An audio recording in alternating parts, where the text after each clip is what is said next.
What's up, everybody, and welcome back to another episode of the Juicy Jet Podcast. I'm your host, Kevin Rooney, and we are here to unfortunately recap another Jets loss. The Jets fall to 0-3 at the hands of the Tampa Bay Buccaneers, going down 29-27. Now, this game was essentially 55 minutes of same old Jets, the most boring, lifeless football that you'll ever see, and then 5 minutes of the most exciting football that you could ever imagine. It was such a weird roller coaster towards the end of this game, so we're going to talk all about it. We'll talk about what the game was like, the flow of the game. We'll go on both sides of the ball, talk about who played well on offense, who played poorly on offense, who played well on defense, and who played poorly there, and what the outlook is going forward, because we're 0-3. So you are what your record says you are. So it's not great for the New York Jets. But let's talk a little bit about what this game is like. First of all, I was down in Tampa. Awesome tailgate. Shout out to the Gotham City crew for putting everything together. Did a bar crawl with them Saturday night and then went to the actual tailgate early on Sunday. And it was great. It was a Leatherhead tailgate, so it was with the Buccaneers and their tailgate crew. They had an entire pirate ship at the tailgate with the DJ booth on top of the pirate ship. It was hilarious. And, you paid a certain amount of dollars for free food, drinks. It was like all smoked meats and stuff like that. So it was a really fun start to the day. Got to interact with a bunch of, Jets fans that I've seen all across, Badlands, across different TikTok platforms, things like that. So it was really, really fun. Get into the stadium. It is like 100 degrees sitting in the stands, and there is nowhere to hide. It is sun everywhere. There's nowhere for you to go. So we were baking. I don't know if you know. I got a little tan going here today. So it was tough. It was really hot. I don't know how the players did it. But let's talk about this game. So the offense. For the first three quarters, it was a tough watch. I mean, the first two drives, you marched down the field a little bit. There was a lot of penalties back and forth between both teams to start this game. And you're able to put 3 points on the board, which was great, but I don't think we're good enough to only be putting up 3. We got to convert 7 just because it's really tough for us to come back. Now, when I look across the entire roster, I thought the offensive line did okay. I thought Olu did not have his best game. I think his negative stats are a little overblown when you look back. I thought Ruckert got in his way a few times, and I don't know. It was a tough day for the offensive line. We couldn't really get the running game going. I think Breece Hall had 9 carries for 21 yards. Braylon Allen had 6 for 30, so there was really not a lot of room to run. I thought Tyrod Taylor was running when there were people open that he should have thrown to. That he ended up being okay running the ball, but I think he missed some big plays down the field, especially to Garrett, there was one to Tyler Johnson who was wide open. He just didn't throw it to him, which I don't blame him because Tyler Johnson has a critical drop at the end of the game, wide open, deep down the sideline, and he just doesn't pull it in. So, yeah, really tough game for the day for the run game. Receiving game, I thought Garrett was okay, had one drop. I don't think the drop mattered because I think there was a penalty on the play, but he had a pretty good game. I think he had 10 catches. I think I got it here. 10 catches for 84 yards, and he had that late touchdown. It was weird because for the first, 3 quarters, it was pure domination by the Bucs. The Bucs were doing what Todd Bowles normally does. Blitzes like crazy, and he says, good luck, just go pass over us. And Tyrod was getting crushed. He was getting hit all over the place. And we couldn't stop the blitz. I think there was 5 plays in a row, or 5 of the same blitzes that they called that we couldn't convert on. We couldn't get off the field on third down. None of that was happening. And then all of a sudden, Todd Bowles did what Todd Bowles does best, and he laid off. He put everyone back in kind of like a prevent type defense, and we were able to just march down the field multiple times. And that's where that Garrett touchdown came into play. It felt like one of those ones where he was just open right over the middle. No one was going to touch him. He was just going to waltz right into the end zone for a touchdown because it was such a blowout at one point. The game was, 26-3 at one point, 26-6 at one point. So it didn't feel like there was a comeback coming. And then all of a sudden in the fourth quarter, when he lays off, it just starts to trickle. And I give Tyrod Taylor a bunch of credit. He didn't play great. I wouldn't say he played horribly. But, man, he took some hits and, stuck in there. I thought it was very impressive how he hung in there, didn't get hurt, took the hits. He even said after the game, it was nice to take a hit because it's been a while. But there was definitely deficiencies. And I think the one play that was the big swing play was the pick six. right at halftime. There's like 20 seconds left. We're really not, I mean, maybe you're trying to get another extra 15, 20 yards to get a first down and maybe get in field goal range, but he lobbed up. And that was, once again, on the same blitz that Todd Bowles ran. He lobbed up that pick six. It was really easy for the corner. I think it was Jamel Dean to just snatch and walk home. Garrett's got to do a little bit better of a job of coming back to the ball, but you can't blame the receiver in that case. I mean, that's on Tyrod Taylor. So that was tough. That was a tough look for the offense, but he led the drive down the field to get Garrett a touchdown. He led the drive down the field to allegedly get Allen Lazard a touchdown. I still think he dropped it. I think we got lucky on that one. You know, if you really look at it, I still think we're bad offense based on, like, if you don't count that drop and then the fact that they just laid off in the fourth quarter. Yeah, I don't think we put up a great performance. I'm not, like, encouraged by a lot of what I saw out there today. Besides Membu. Membu was awesome. He had a great game. But yeah, who is there? We have no second receiver. No one else is stepping up. Mason Taylor had a couple good plays, but the tight ends were really barely involved. I thought Engstrand had a rough game for a little bit of it. We're not getting Brees out of the backfield to catch any passes, so that's really tough. I don't know what we're doing with Arian Smith. Arian Smith, we're just using him as he's like got blazing speed down the field. We haven't thrown it deep once. We're using him as like a screen player. I don't know what we're doing. He's running like bubble screens and stuff, and I think he has negative yards on those plays for the season. So I just don't understand what the game plan is with him. And yeah, there was no one else that really caught a ball. It was Garrett Wilson, Tyler Johnson, Allen Lazard, even though Allen didn't really do anything. It's just not a lot through the air. Actually, what did Tyrod finish with? He was 26 for 36, 197. So, but only his average yards per attempt was 5.5. So not great. So yeah, offense was tough, but man, those drives were perfect timing to set us up for what could be a big comeback. So yeah, not happy with the offense. I'm really just discouraged about the offense overall, and I'm really not sure how we're going to beat a lot of these teams. And I'm curious to see who comes back, whether it's Justin Fields, if he's back from the concussion, whether it's Tyrod again. I could see them just saying we're going to play Tyrod one more time and give Justin Fields enough time to rest up and get back healthy. But really just a brutal showing by the offense. And of course, on one of the blitzes, Tyrod Taylor fumbles and they recover, and the Jets still can't get a turnover to save their lives. So that's the difference between some of these good teams. They take advantage of those opportunities. They get a pick six, a fumble recovery. They put them in great position to take the lead and win the game. Now let's talk about the really disappointing part of this team, which is the defense. Defense is awful. I don't know what happened. Maybe it really was Robert Saleh that carried this defense, but with Ulbrich and now here with Aaron Glenn, it's been a disgrace. Some of these top players that we have are not playing well at all. I mean, Quinnen, I think you can say, has played pretty well. Sometimes he was getting a little crazy and out of position because I think he has to take the whole load of the team on his back. So he played okay. I thought Harrison Phillips played pretty well. I thought he made some good plays. He forced a fumble. Of course, we didn't recover the fumble, which is another problem. But I thought he was pretty good. Jawan Briggs has been playing pretty good. So those two trades by Muji to bring those two guys in were positives. Other than that, I thought Sherwood had his better game. It still wasn't good. I think the defense still had 16 missed tackles on the game or something like that, which is out of control. Sauce played a terrible game. I don't know what's going on with him. Like, sure, he was sticky in coverage for when the ball doesn't come his way, but when it does, he was getting beat all over the place. So that was tough. Brandon Stevens, I give him credit. He made some tackles in the run game where a lot of our corners aren't doing that, but he's horrible in the passing game. So that's been really tough. Michael Carter's having one of the worst seasons I've ever seen him play. He's allegedly healthy, so I don't know what's going on with him, but he's slipping all over the field. I don't know what's happening with Michael Carter. Goes from being one of the top paid corners in the NFL to now the lowest ranked by Pro Football Focus.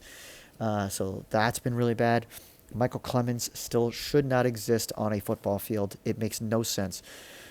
That one play, actually there were two plays that were so like quintessential New York Jets. Number one, there was the big Baker Mayfield run down the right side. You see Michael Clemens just getting blocked out by a tight end, not setting the edge at all. Baker Mayfield just like trotting around the corner past him.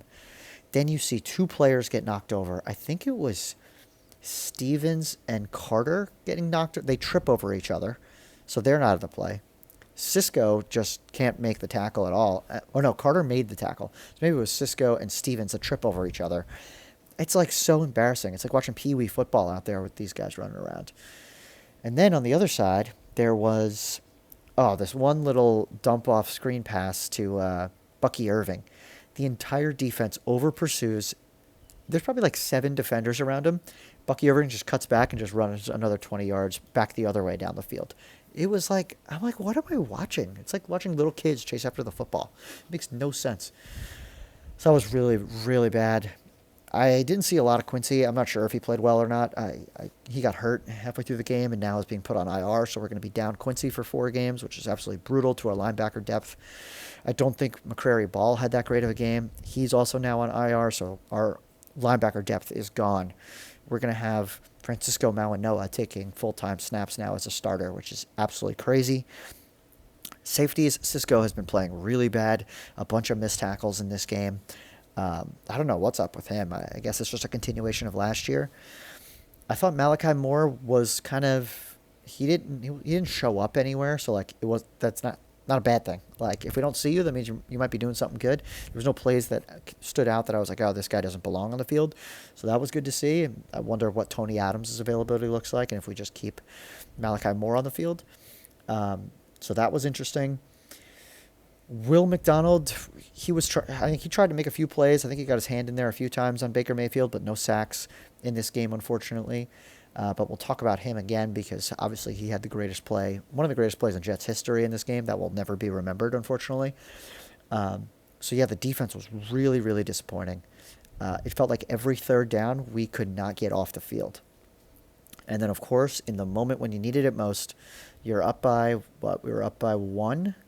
It was 27-26 with, a minute 30 left. You need to make one stop.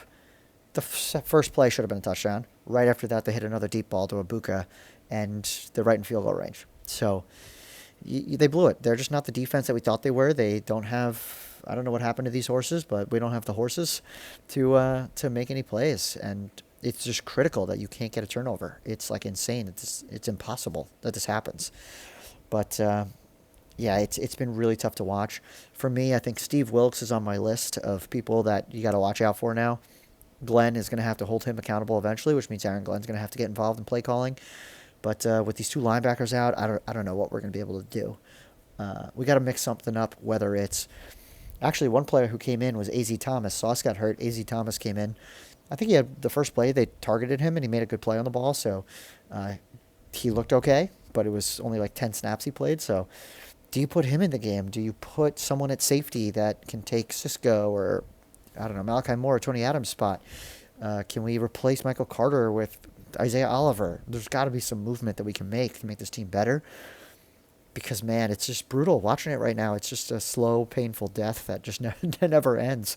And it just feels like the same stuff we've been watching for years. But I will give the team props. They did show fight towards the end. And the biggest play of the game, we've been watching the entire game. You could tell that Will McDonald was getting close. But he was never coming from up the middle. He was coming from the edge. So he was coming around the edge to try to block extra point or field goal. And he was right there. And we saw it multiple times. Like we were saying it in the stands. And then to have him in that moment come over the top of the center. And we've seen him jump over a car before. That was part of his like pre-draft videos. We saw him jump over a car, so we knew he was athletic enough to do this. And then what does he do? Jumps right over the center, blocks the field goal, and not only that, scoops it up and runs it into the end zone. That just shows how freaky of an athlete Will McDonald is. And I got the picture right behind me. Where is it? It's right there. Nope. Over here. There we go. Right behind me. Incredible play. And he jumped so high, it hit him like almost in the chest, which is insane how high he jumped to get there. So crazy individual effort by him to keep us in the game, take the lead.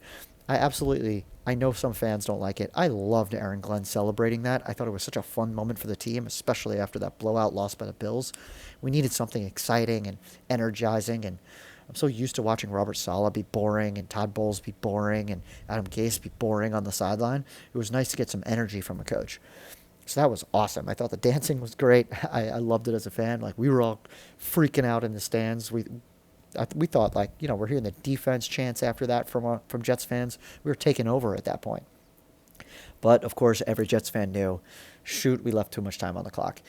Now, most people are saying he should have went down at the 1 yard line and we could have run out some clock before we scored. Here's my thing. We needed a touchdown. There was no guarantee we were scoring a touchdown there. We were struggling on offense over and over again to get short yardage gains. We had that 4th-and-1 play to Braylon Allen where it was an embarrassing attempt. Like, it was such a slow-moving play that they just blew it up in seconds. Everyone knew it was coming. So there's no way I could expect the team. Can you imagine this fan base if he got down at the 1 yard line and we didn't score after that? People would be ripping him apart, the offense apart. It would be a disaster. So I was all fine with him scoring. You got to trust your defense to make a stop after that, and they didn't. So what are you going to do? That's the same old Jets mentality where you lose at the buzzer again. This is another game that I don't think they should have won this game. They did not deserve to win, but this was one of those moments where you can steal one. And once again, just like the Steelers game, where that one we actually deserved to win, could have been 2-1 right now. Instead, we're 0-3. We feel like the same old Jets, and it looks like the same old Jets. So Aaron Glenn can keep saying that it's not, but until you show me wins, and until you show me a team that plays better, it's going to look like the same old Jets. So win some football games. He needs to be careful, Aaron Glenn, because right now, it's early still. People are still on his side. We're still cheering for him. We want him to do well. We like Aaron Glenn, and, it's way too early to say that he's done. But he can't keep picking on the media in moments where they're losing. That's trouble. Like, if you want to do that during the midweeks and stuff like that, but coming out of a game when emotions are high, you got to be level-headed, or else they're going to come after you. And he keeps bringing up the same old Jets thing. I don't know why he keeps bringing it up. No one's asking him about it. And it's creating headlines, and people are going to get annoyed. And, I got annoyed because I'm not seeing anything different than what I've been seeing over the past 15 years. So until he shows that, it's just going to be the same old Jets. So that's it. Now the New York Jets have to go play the Miami Dolphins Monday Night Football in Miami. Luckily, they are also 0-3, so we're not playing any more playoff teams like we did for these first 3 games of the year. I think for me, the big thing is going to be what are we going to do with all these injuries? Who's going to play? Like we just said, Quincy Williams, Marcelino McCrary-Ball, they both go on IR, so they're out at least 4 games. We just traded for a cornerback, Jarvis Brownlee, from the Titans, who still young. I think he's 24 years old. Sounds like a pretty good tackler and has been playing well against the run this year, but has not been good against the pass.